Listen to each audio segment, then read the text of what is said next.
आज के ज़माने में हमारे पास स्केल और मेजरिंग टेप जैसे डिफरेंट डिफरेंट चीज़ें अवेलेबल हैं जिसकी हेल्प से हम डिफरेंट ऑब्जेक्ट्स को मेजर करते हैं।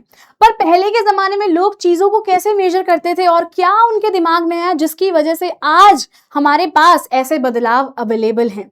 तो हेलो एवरीवन, मैं वेलकम करती हूँ आप सभी का इस प्यारे से अमेजिंग से प्लेटफॉर्म पर जिसका नाम है Unacademy Avengers class 6 to 10th and मेरा नाम रीना है और मैं आज आपके लिए बहुत ही अमेजिंग चैप्टर लेकर आई हूँ that is measurement of length and motion, जो कि क्लास 6 न्यू एनसीईआरटी क्यूरियोसिटी से है। तो फटाफट से स्टार्ट करते हैं बेटा, देखते हैं ये बदलाव कैसे आया। तो अगर मैं ट्रांसपोर्टेशन की बात करूं बेटा, तो हमारे पास different different type of transportation available है। चाहे आप वाटर वेज की बात करें बेटा, तो आप शिप से, क्रूज से, बोट से, डिफरेंट चीजों से ट्रैवल करते हैं। ठीक है, एयरवेज की बात करें बेटा, तो आपके पास एरोप्लेन्स, हेलीकॉप्टर्स, डिफरेंट थिंग्स यहाँ पर भी अवेलेबल हैं। रोडवेज की बात की जाए बेटा, तो ये सारे तरीके आपके रोडवेज के अंदर आते हैं, जिसमें आपका बुलेट कार्ट, ओके, आपकी बाइसाइकिल, आपकी बस, कार, स्कूटी, ठीक है, इवन आपकी ट्रेन भी। ठीक है, तो ये सारे different different mode of transportation आज के टाइम में तो अवेलेबल है। But what is the story of transportation? ये स्टोरी कहां से शुरुआत होती है बेटा इसकी? तो सबसे पहले मैं बात करूंगी, लोग बेटा पहले अपने दो पहिया पैर से ही चलते थे। ठीक है, दो पहिया व्हीकल इसे बोलते हैं, यानी कि अपनी टांगों से ही चलते थे बेटा, अपनी लेग्स का ही इस्तेमाल करके इधर से उधर जाते थे। ठीक है, तो लॉन्ग अगो, ठीक है, people did not have any means of transportation. उनके पास कोई मींस ऑफ ट्रांसपोर्टेशन नहीं होता था। वो अपनी बेटा फुट से ही चीजों को सामान अपने अपने अपने कंधे पर ही सामान लाद कर जाते थे बेटा, और ज्यादा से ज्यादा क्या कर लेते होंगे? एनिमल्स का यूज कर लेते होंगे। ट्रांसपोर्टेशन में बेटा वाटर रूट्स भी डिफरेंट डिफरेंट वहां पर देखे जाने लगे उस टाइम के मुकाबले में। ठीक है, तो यहां पर वुड की बोट्स बनने लगी जिसका इस्तेमाल किया जाने लगा सो दैट लोग इधर से उधर पानी के थ्रू भी ट्रैवल कर सके। अब बारी आती है व्हील का इन्वेंशन, क्योंकि ये सबसे बड़ी डिस्कवरी है बेटा, सबसे बड़ी इन्वेंशन है जिसके बाद इतना बड़ा चेंज आया जिसको हम आज के टाइम में भी इतना बखूबी इस्तेमाल कर रहे हैं। ठीक है, तो invention of the wheel made a great change in the mode of transportation for sure. ये जो डिजाइन है बेटा व्हील का, ये इंप्रूव होता रहा थाउजेंड्स ऑफ ईयर। सबसे पहले देख रहे हो आप, बिल्कुल बेसिक आपको वुडन व्हील दिख रहा है। फिर इसके बाद बेटा आपको इस वुडन व्हील के ऊपर एक रबर की कोटिंग देखने को मिल रही है। फिर थोड़ा और एडवांसमेंट आया बेटा, जिसमें हम डिफरेंट डिफरेंट टाइप के मेटल्स से इसका फ्रेम बनाने लगे, उसके ऊपर रबर बॉडी भी थोड़ी मोटी हो गई है, और आज के टाइम में you have full fledged alloy wheel, है ना। तो वी नो दैट बेटा इसको यहां तक आने में टाइम तो लगा होगा, हजारों साल तो जरूर लगे होंगे बेटा। और एनिमल्स को पहले यूज किया जाता था बेटा कहीं ना कहीं। जब ये वाला व्हील आया तो बेटा बुलक कार्ट में यूज किया जाने लगा, है ना। बुलक कार्ट है, हॉर्स कार्ट है, तो इन डिफरेंट डिफरेंट कार्ट्स में इन पर्टिकुलर व्हील्स का इस्तेमाल किया जाता था। तो धीरे धीरे हमें पर्टिकुलरली ये क्या देखने को मिली बेटा? एडवांसमेंट्स देखने को मिली, मॉडर्नाइजेशन देखने को मिली व्हील्स के मुकाबले में और व्हील्स के मायने में अगर मैं कहूं। नेक्स्ट थिंग आती है आपका स्टीम इंजन। जी बिल्कुल बेटा, ठीक है, until the beginning of 19th century लोगों को यही लगता था कि हम तो भाई एनिमल पावर पर ही डिपेंड रहेंगे, हम अपने बुलक कार्ट्स का इस्तेमाल करेंगे, ठीक है, हम अपनी हॉर्स कार्ट से इधर उधर जाएंगे, और अगर हम अपना नॉर्मल वॉकिंग के थ्रू जा रहे हैं तो एनिमल्स को यूज करेंगे और अपना सामान उनके ऊपर रखेंगे और इधर उधर जाएंगे। ठीक है, बट बेटा 19th सेंचुरी के बाद क्या हुआ? ठीक है, उनको एक इन्वेंशन दिखी, किस चीज की बेटा? स्टीम इंजन जब इन्वेंट हुआ तो उनको एक नया सोर्स ऑफ पावर उनको महसूस हुआ कि भाई ये तो बहुत ही ज्यादा टाइम सेविंग है, इसमें तो हम एनिमल्स का भी इस्तेमाल नहीं कर रहे हैं, इधर से उधर बहुत क्विकली पहुंच जाते हैं, जिसमें हमारा एज सच कोई एफर्ट नहीं लग रहा है, इवन एनिमल्स का भी बहुत ही एफर्ट ना के मुकाबले और ना ही हो गया था बेटा। ठीक है, तो स्टीम इंजन बहुत बड़ी डिस्कवरी थी। जैसे ही लोगों को यकीन होने लगा हाँ भाई road transportation it can be really very easy as well. ठीक है, अब बारी आती है बेटा मेजरमेंट की। ठीक है, मेजरमेंट की अगर मैं बात करूं तो पहले के जमाने में ना स्केल था बेटा, ना मेजरिंग टेप, ना इंची टेप, ऐसा कोई भी टाइप का पर्टिकुलर आप कह सकते हैं ऑब्जेक्ट नहीं था जिससे आप मेजर कर सकते हैं। पर पहले के जमाने में लोग क्या यूज करते थे? एंशिएंट टाइम में बेटा लोग क्या यूज करते थे? अपने बॉडी पार्ट्स को। ठीक है, जैसे कि मान लो फिंगर्स यूज कर ली, फीट यूज कर ली, आर्म्स यूज कर लिया बेटा। ठीक है, तो ये सब चीजों को यूज करके चीजों को मेजर किया जाता था अपने बॉडी पार्ट्स को यूज करके। ठीक है, तो हैंड स्पैन क्या होता है? Foot span, finger length, cubit, arm length, ये कुछ एग्जांपल्स हैं। अब हैंड स्पैन की बात करूं बेटा, तो this is the hand span.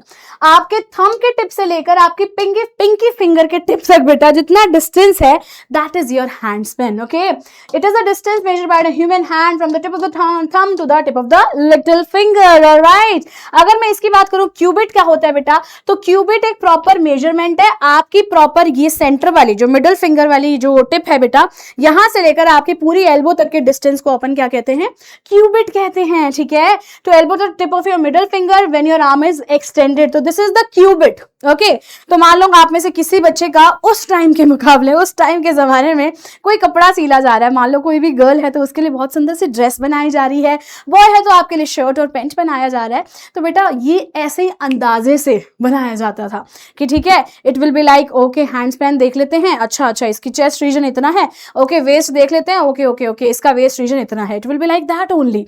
पर ये आपको क्या लगता है बेटा, ये मेजरमेंट्स कितने टाइम तक चली होंगी? ऑब्वियसली बेटा, चाहे हैंड स्पैन है जिसको बालिश बोला जाता है, ठीक है, अगर मैं फुट की बात करूं बेटा तो लेंथ है ह्यूमन फुट की, आर्म लेंथ की बात की जाए जिसे अपन क्यूबिट बोल रहे हैं, फिस्ट मतलब ये जो आपका हाथ बंद करते हैं दैट इज अ फिस्ट।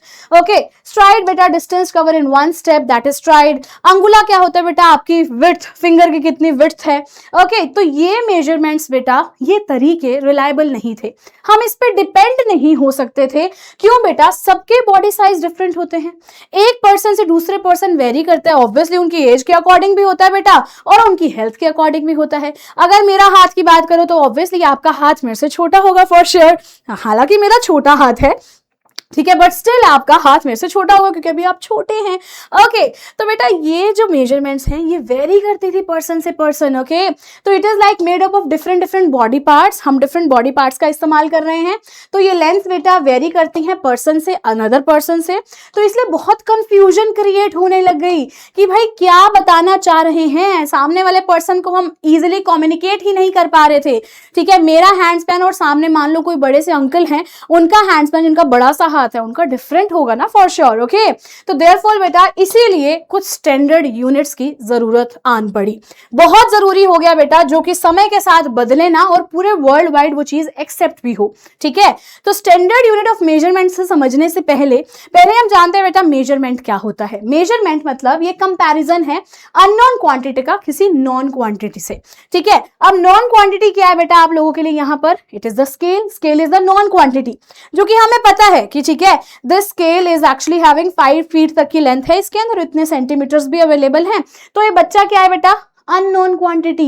इसको अपनी हाइट मेजर करनी है कि मैं कितना लंबा हूं, तो ये किसी नॉन क्वांटिटी से मेजर करेगा ना। ठीक है, तो दैट इज हाउ बेटा मेजरमेंट में हम सिंपली कहेंगे जो नॉन क्वांटिटी होती है बेटा वो फिक्स्ड होती है, स्केल फिक्स्ड है, अननोन क्वांटिटी को हम उसके साथ कंपेयर करके मेजरमेंट फाइंड आउट करते हैं। इसको 2 पार्ट्स में मेजर करते हैं बेटा अपन। ठीक है, एक नंबर होना चाहिए और दूसरी यूनिट होनी चाहिए। तो फॉर एग्जाम्पल इस बच्चे की हाइट मान लेते हैं बेटा 126 सेंटीमीटर है, तो this is the number and this is the unit, are you able to see, है ना। तो इसीलिए दोनों चीजें होना काफी ज्यादा जरूरी है। अगर मैं किसी और चीज की बात करूं, मान लो आपके घर में मिल्क आ रहा है बेटा, तो it will be like a 2 litre milk आ रहा है। ठीक है, आप कोई सब्जी ला रहे हो बेटा तो आप 5 kg ला रहे हो। ठीक है, तो दिख रहा है बेटा एक नंबर और एक यूनिट कितनी ज्यादा इंपॉर्टेंट है, दैट इज हाउ हम एक इजिली कम्युनिकेशन भी कर पा रहे हैं, हम चीजों पर रिलाय भी हो पा रहे हैं और हम इजिली मतलब इस पर डिपेंड कर पा रहे हैं कि हाँ जी जो बात है वो सही है और पूरे वर्ल्ड वाइड ये चीज एक्सेप्ट भी होगी। ओके, तो for the sake of uniformity बेटा, यूनिफॉर्मिटी के लिए मतलब सब चीजें हर जगह सेम रहे, तो साइंटिस्ट ने कहा वर्ल्ड वाइड स्टैंडर्ड यूनिट को बनाना काफी ज्यादा जरूरी है बेटा, जिसको हम एसआई यूनिट कहते हैं। एसआई का मतलब क्या होता है, इंटरनेशनल सिस्टम ऑफ यूनिट्स। अब आप कहोगे मैम ये एसआई है, तो यहाँ पर इंटरनेशनल पहले आ रहा है, सिस्टम बाद में आ रहा है ना, क्योंकि बच्चा the reason behind this is that कि ये पर्टिकुलर थिंग फ्रेंच से आई है। ठीक है, तो इसीलिए हम इंटरनेशनल सिस्टम ऑफ यूनिट इसको एसआई यूनिट बोलते हैं। ओके, लेंथ की एसआई यूनिट मीटर है। ठीक है, और ये सर्टेन आपको थोड़ा बहुत पता होना चाहिए कि 1 मीटर में 100 सेंटीमीटर होते हैं, 1 सेंटीमीटर में 10 मिलीमीटर होते हैं, 1 किलोमीटर में 1000 मीटर्स होते हैं, सो दैट आप इजिली कन्वर्जन करके सर्टेन आंसर्स दे सकें। जी बच्चा, थोड़ा सा मैथ्स है साइंस में। ठीक है, थोड़ा सा मैथ्स है। ऑलराइट, अब बारी आती है नॉन स्टैंडर्ड मेजर्स की। मतलब ऐसे तरीके जिन पे हम रिलाई नहीं कर सकते थे, वही बॉडी पार्ट्स वाले आर्बिट्री यूनिट्स। ओके, तो बेटा इसमें length of the steps, arms, hands, fingers different different है, तो इसीलिए बेटा ये हमारे लिए रिलायबल नहीं है और इसीलिए हम इसको नॉन स्टैंडर्ड मेजर्स कहते हैं। पर अगर मैं स्टैंडर्ड मेजर्स की बात करूं बेटा, ये सेम रहेंगे आपके ऑल ओवर द वर्ल्ड, कहीं पर भी जाओगे बदलेंगे नहीं। यहां से अमेरिका बात करोगे, यहां से दुबई बात करोगे, सब चीजें सेम रहेगी और इसको हम क्या कह रहे हैं बेटा, स्टैंडर्ड मेजर्स कह रहे हैं। ऑलराइट, इसके साथ साथ कुछ रूल्स हैं। किस चीज को बेटा, यूनिट्स को राइट डाउन करने के लिए भी कुछ रूल्स हैं। पहला रूल क्या कहता है बेटा, पहला रूल कहता है कि आप अगर सिंबल्स को यूज कर रहे हो, मतलब पर्टिकुलरली यूनिट्स का सिंबल को यूज कर रहे हो बेटा, तो हमेशा स्मॉल लेटर में लिखोगे, जैसे केजी, मीटर, सेंटीमीटर। दूसरी चीज बेटा, इसको प्लूरल फॉर्म में नहीं लिखना, ऐसे नहीं लिखना। अगर 1000 केजीज है तो उसको केजीज ऐसे लिखेंगे, दिस इज रॉन्ग। 1000 के बाद बस केजी ही लगेगा बेटा, केजीज में एस नहीं लग जाएगा, प्लूरल नहीं लगाना है, ठीक है। एंड उसके साथ साथ बेटा इसके पीछे फुल स्टॉप भी नहीं लगता है। मान लो कोई मीटर लिखा है आपने, 1000 मीटर लिखा है, 2000 मीटर लिखा है, या फिर 2 ml लिखा है बेटा, कुछ भी लिखा है उसके पीछे फुल स्टॉप नहीं लगाना अनटिल एंड अनलेस कोई आप इंग्लिश के पैराग्राफ में ना लिख रहे हो और उस पैराग्राफ में सेंटेंस खत्म ना हो रहा हो, तब आप लगा सकते हो। अदरवाइज बेटा फुल स्टॉप यहां पर नहीं लगता है। कोई आप नॉर्मल कैलकुलेशन कर रहे हो जहां पर आपका आंसर 5 kg आया बेटा, केजी के बाद फुल स्टॉप नहीं लगाना है। गॉट इट, ठीक है। तो ये सर्टेन 3 रूल्स हैं जो आप लोगों को फॉलो करने हैं, एग्जांपल्स मैं आपको बता चुकी हूं। अब बारी आती है कि क्या तरीके हैं लेंथ को करेक्टली मेजर करने के। सबसे पहला रूल बेटा जो आपको कहता है कि आपने स्केल को प्रॉपरली कांटेक्ट में रखना है आपके ऑब्जेक्ट के, ठीक है। तो मान लो ये स्केल है, मान लेते हैं ये जो स्केल है बेटा और ये ऑब्जेक्ट है, ठीक है। तो प्रॉपर कांटेक्ट होना चाहिए, ऐसा नहीं, ऐसे नहीं, ऐसे नहीं, ऊपर नहीं, नीचे नहीं, कहीं नहीं बेटा, प्रॉपर कांटेक्ट में रखना है। This is the first thing, so that you will get the right और एक्यूरेट मेजरमेंट, है ना। रीडिंग आपको 0 मार्क्स से लेनी है स्केल की, ये भी बहुत जरूरी है। सेकेंड थिंग बेटा बहुत इंपॉर्टेंट और जहां से सवाल आता ही आता है और कंपटीशन में भी पूछा जाता है, ठीक है। तो मान लो बेटा कोई भी स्केल आगे से टूटा हुआ है, ओके हमारे पास अभी मन नहीं है नया स्केल खरीदने का, हम चाह रहे हैं कि इसी स्केल से थोड़ा काम कर लेते हैं। तो मान लो बेटा ये स्केल आगे से टूटा हुआ है और मुझे पर 1 सेंटीमीटर प्रॉपरली विजिबल है, 1 सेंटीमीटर से I can take the reading, ठीक है। तो मैं 1 सेंटीमीटर से रीडिंग लेना स्टार्ट करूंगी बेटा, ओके। और जहां तक भी मान लो ये रीडिंग जाती है, फॉर एग्जाम्पल मान लेते हैं बेटा ये 10 सेंटीमीटर तक रीडिंग जा रही है, तो मुझे क्या करना होगा बेटा, फाइनल रीडिंग में से इनिशियल रीडिंग को माइनस जरूर करना पड़ेगा, सो दैट मेरे को राइट आंसर मिल सके। तो मैं 10 में से 1 माइनस करूंगी बेटा, तो I will get the 9 centimetre, that is the right answer. क्योंकि बेटा अगर मैंने 0 से स्टार्ट नहीं करके 1 से स्टार्ट किया है तो मुझे माइनस तो करना पड़ेगा ना, ये दिखाना तो पड़ेगा, अपने आप को भी सेटिस्फाई करना पड़ेगा, हाँ भाई हाँ क्योंकि स्केल टूटा हुआ मैंने यूज किया है, ठीक है। बट कहीं ना कहीं मैंने अगर 1 सेंटीमीटर से स्टार्ट किया है स्टूडेंट्स, तो मेरे को माइनस तो करना पड़ेगा फाइनल से इनिशियल रीडिंग। तो फॉर एग्जाम्पल बेटा मान लो मेरा स्केल 3 सेंटीमीटर तक टूटा हुआ है, मैंने 4 सेंटीमीटर से रीडिंग स्टार्ट की बेटा, और ये पर्टिकुलर बुक की रीडिंग मेरी आई 20 सेंटीमीटर, कितनी आई बेटा 20 सेंटीमीटर। तो मैं क्या करूंगी, फाइनल में से इनिशियल को माइनस कर दूंगी, तो 20 माइनस 4 कितना आ जाएगा 16, okay. That will be the actual length of the book. Alright, is it clear for everybody? जरूर देख लेना बेटा, और यही मैंने यहां पर लिखा है, अगर स्केल ऑफ द एंड टूटे हुए हैं बेटा, ठीक है, तो अगर आपको 0 मार्क क्लियरली नहीं दिख रहा है तो आपको जो भी अनदर फुल मार्क विजिबल है, ठीक है, जैसे फॉर एग्जांपल 1 सेंटीमीटर विजिबल है, तो आप वहां से रीडिंग लेना स्टार्ट करें बेटा, और इसको माइनस करना है आपको जो आपकी अदर एंड पे रीडिंग आती है, मतलब फाइनल रीडिंग से आपको माइनस करना है। तो पेंसिल मैंने बनाई थी, ठीक है, तो मान लो स्केल से आपने रीडिंग लेना स्टार्ट की बेटा, जो कि आपको 5 सेंटीमीटर से दिख रही है, और ये पेंसिल बेटा कहीं ना कहीं 20 सेंटीमीटर पर जाकर एंड हुई, तो आपको 20 में से 5 माइनस करना होगा, तो 15 is the actual length of this pencil. Got it, ठीक है। चलो नेक्स्ट थिंग क्या आती है बेटा, नेक्स्ट थिंग स्पेसिफिकली आप लोगों की ये आती है कि आप यहां पर, ठीक है, जब भी करेक्ट मेजरमेंट करते हैं बेटा, तो यहां पर आपको 3 बच्चे देखने को मिल रहे हैं, ए, बी और सी, ठीक है। तो ए वाला बच्चा क्या कर रहा है, ए वाला बच्चा थोड़ा टेढ़ा देख रहा है, सी वाला बच्चा थोड़ा टेढ़ा देख रहा है, पर बी वाला बिल्कुल करेक्ट पोजीशन पर बैठा हुआ देख रहा है। तो थर्ड आपको ये कहता है कि आई आपकी प्रॉपरली एग्जैक्टली बेटा फ्रंट ऑफ द पॉइंट होनी चाहिए जहां पर आपको मेजरमेंट मेजरमेंट लेनी है और जहां मेजरमेंट खत्म हो रही है स्केल और बुक की, ठीक है जी। Position B is the correct, यहां पर मैंने लिखा है, ठीक है। तो अभी तक हमने क्या क्या पढ़ लिया बेटा, स्केल को प्रॉपरली रखना है, ठीक है, और पोजीशन ऑफ द आई को प्रॉपरली रखना है। स्केल अगर टूटा हुआ है बेटा तो उसमें से फाइनल रीडिंग को स्टार्टिंग रीडिंग से माइनस कर देना है। अब बारी आती है कि हम कर्व लाइंस को कैसे मेजर करेंगे। मान लो बेटा आपका बर्थडे है, ठीक है, और हमने प्लान कर दिया कि आपके घर में बहुत ही सुंदर सी डेकोरेशन करेंगे और केक रखने के लिए सबसे पहले टेबल को डेकोरेट करेंगे और इस टेबल के आसपास मैं चाहती हूं कि हम यहाँ पर लेस लगाएं, है ना। हम क्या लगाएं बेटा, यहाँ पर लेस लगाएं, सुंदर सी डिटेलिंग आपको दिखे और इसके ऊपर केक रखा हुआ इतना सुंदर लगना चाहिए। तो इसीलिए बेटा इस कर्व लाइन को मेजर करने के लिए, और मैंने अगर आपको कहा, आपके फ्रेंड को बोला, ठीक है, आप जाइए और जाकर लेस लेके आइए, आपका बर्थडे है, हम डेकोरेशन कर रहे हैं, ठीक है। तो वो बच्चा पूछेगा मुझसे कि मैम कितने सेंटीमीटर कितने मीटर क्या लाना है लेस, तो मुझे बताना पड़ेगा ना। तो इस कर्व्ड एरिया पे कितनी लेस लगेगी सो दैट हमारे पैसे वेस्ट ना हो, ऑब्वियसली, है ना। तो क्या करेंगे बेटा, हम करेंगे कर्व सरफेस को मेजर करने के लिए, तो हम इस चीज को तो स्ट्रेट नहीं कर सकते, मैं टेबल को तो सीधा करने से रही बेटा, है ना। तो हम एक थ्रेड को यूज करेंगे as you are able to see बेटा। तो ये आपको जो भी दिख रहा है पीछे, ये ए से बी तक, ठीक है, suppose this is the particular lining जिसको हमें मेजर करना है।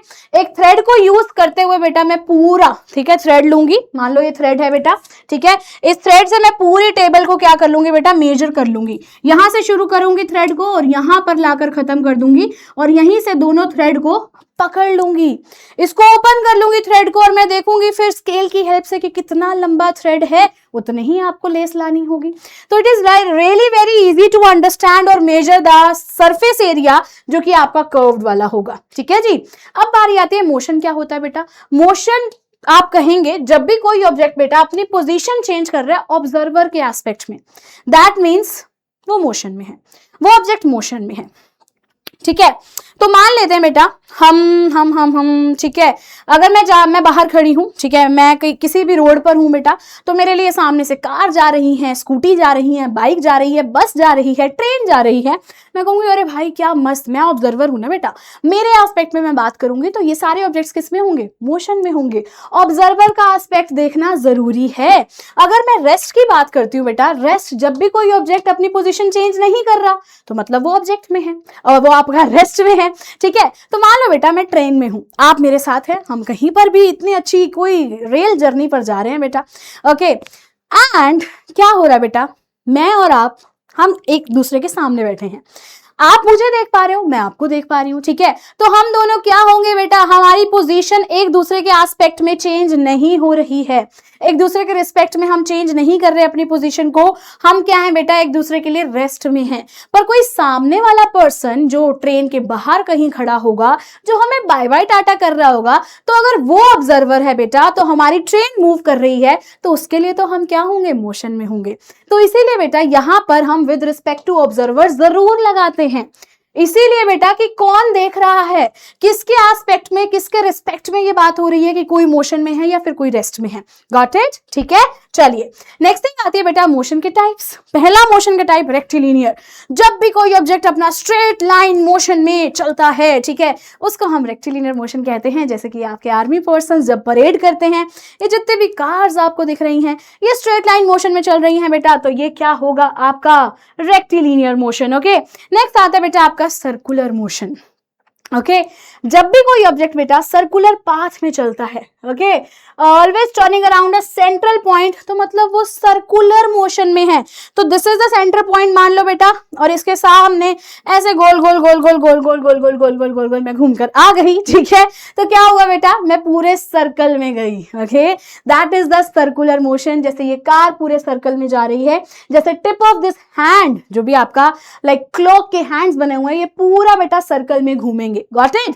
अब बारी आती है बेटा रोटेशनल मोशन क्या होता है।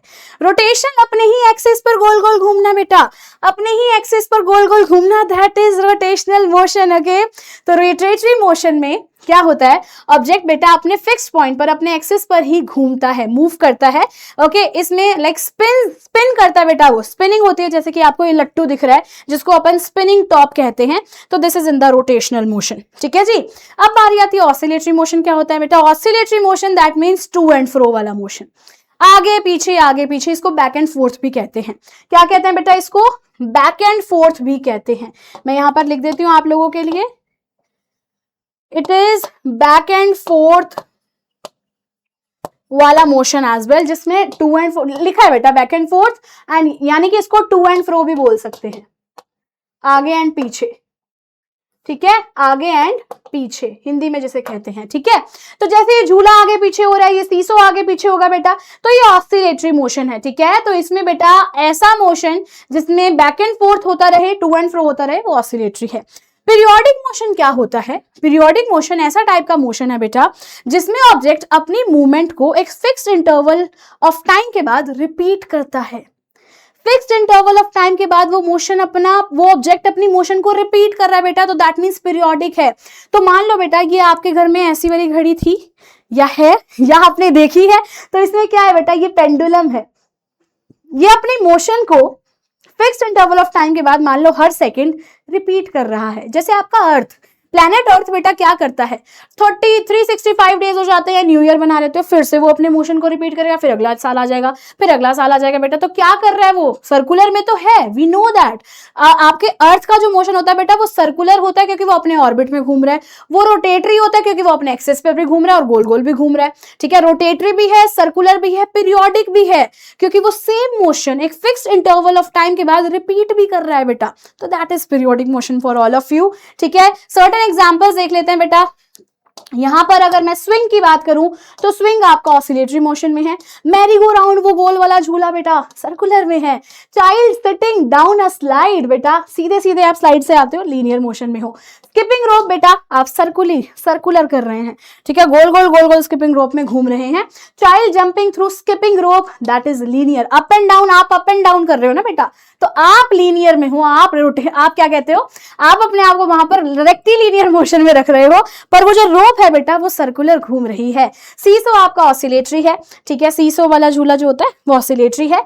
Child climbing in the jungle gym, okay, that is your linear, okay. तो ये सर्टेन एग्जांपल्स हैं जो कुछ आपको पता होना चाहिए। एंड दैट इज हाउ बच्चों we have come to an end of this session. I hope आपने ये चैप्टर बहुत ही अच्छे से एंजॉय किया होगा। बहुत ही इजी, बहुत ही इंटरेस्टिंग चैप्टर है। मिलते हैं अगले चैप्टर में, और अपना प्लीज ध्यान रखिएगा। Till then please take care of yourself, have a good day, keep learning, keep smiling and keep studying. Tata, take care.